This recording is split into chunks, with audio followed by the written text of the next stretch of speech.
Friend, আজকে দিদি ভাইয়ের দুপুরের মেনু ডিম আর ঘ্যাটকোল বাটা আর মোরলা মাছ আর গঙ্গার একটা সেই কি মাছ ওটা বলে ও সাইটিং মাছ।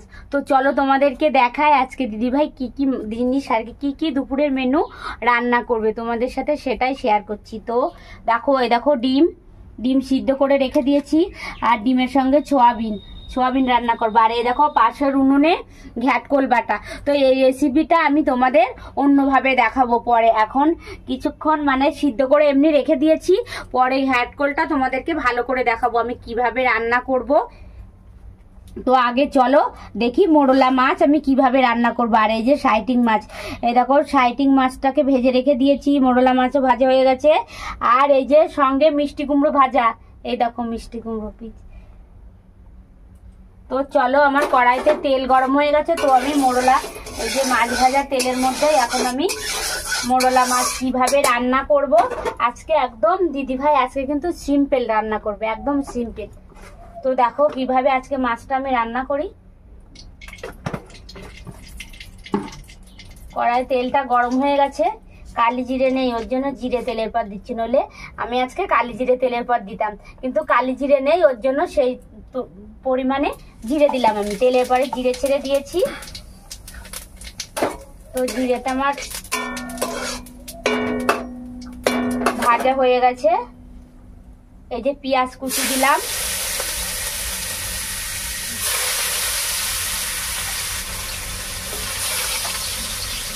আজকে মোরলা মাছ দিদি ভাই আলু দিয়ে রান্না করবে, একদম মাখা মাখা করে ঝোল করবে। তো পেঁয়াজটা একটু ভেজে নেই, আলু পেঁয়াজ সব আমি একসঙ্গে ভেজে নেবো। কিন্তু লঙ্কা দিয়ে দিলাম, আজকে একদম সিম্পল রান্না করবে দিদি ভাই, একদম সিম্পল ভাবে।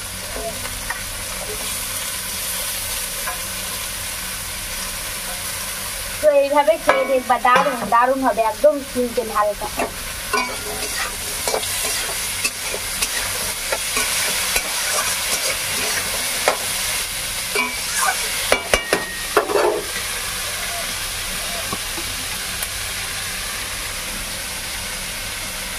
এক চামচ লবণ দিলাম,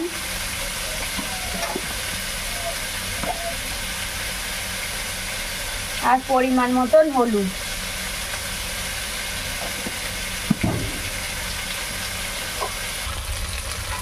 তো এই যে লবণ হলুদ দিয়েছিলাম, দিয়ে এবার এই যে মেরে আলুগুলো আমার ভাজা হোক। তারপর আমি কিন্তু এই রেসিপিটা কিন্তু একদম সিম্পল রান্না করছি, শুধুমাত্র জিরে তেলের পর আর পেঁয়াজ তেলের পর দিয়ে লঙ্কা চিড়ে দিয়ে একদম হালকা সিম্পল রান্না করবে কিন্তু। তো আলুটা আমি ভালো করে লাল করে আগে ভেজে নেব, দিদি ভাইয়ের সঙ্গে থাকো তারপরে দেখাবো। তো আমার আলু ভাজা এই দেখো লাল করে কিন্তু আলু ভাজা হয়ে গেছে। আলু পেঁয়াজ লঙ্কা সব একসঙ্গেই কিন্তু আমি আজকে ভেজে নিলাম, আলাদাভাবে কিছু ভালো করে করলাম না। তো দেখো আমার আলু ভাজা তো এই দেখো ভালোভাবে হয়ে গেছে। এবার পাশের উনুনে জল গরম করে রেখেছি, এবার জলটা ঢেলে দেবো। একদম সিম্পল, সঙ্গে থাকো দেখো। এইভাবে বাড়িতে এই রেসিপি এরকম ভাবে এরকম করে খেয়ে দেখতে পারো দিদি ভাইয়ের মতো, খুব সুন্দর লাগবে। তো একটু তেল থাকুক, তারাও হালকা করে একটু হলুদ দিই, হলুদ মনে হচ্ছে কম হয়ে গেছে, হালকা করে একটু হলুদ দিয়ে দিলাম। তো আমার গরম জল যেহেতু টকবক করে ফুটছে দিয়েছি, তো এই যে ঝোলটা ফুটে উঠেছে। এবার মোরলা মাছগুলো ছেড়ে দিলাম, সাইটিং মাছও সঙ্গে দিয়ে দিলাম, একদম হালকা করে মাখা মাখা করে কিন্তু দিদি ভাই ঝোলটা করবে।